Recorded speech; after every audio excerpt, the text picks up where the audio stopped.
So here's how you can study the world time in Apple Watch. Let's talk about it. So if you are new on this channel, make sure you do subscribe because I have so many tutorials about Apple Watch and other products and I just don't want you to miss them.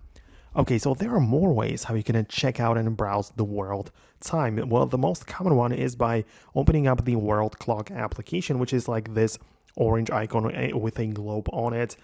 And in there, you can basically just use the digital crown and move the time, like add hours and compare it to your local time, right? So by default, when you open up the app, you'll be able to see that this is your current time. You'll be indicated on a dot right there. And if you rotate the digital crown, you'll be able to see the time in a different locations, right? And compare it to the time you currently have, right? So that's like a useful tool, but a lot of people just want to click on the three lines button and browse the current time in a different world location. So you can see a couple of different cities and countries. To add more, just tap on the plus button at the bottom, look up some sort of country or place, and it will be part of your world clock. So you'll be always able to just check out at that time in that location.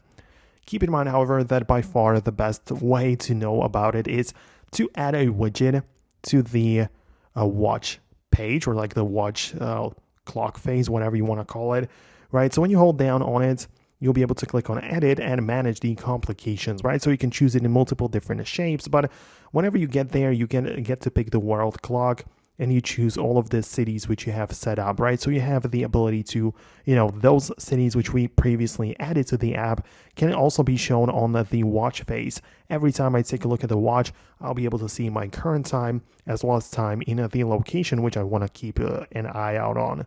So I hope it all makes sense. Like, this is all using the built-in method, so there isn't really much that you should know about it, or like apps, third-party ones which you should download. So let me know in the comments below if you managed to make it work. Thanks a lot, and I'll see you later in the next tutorials as well.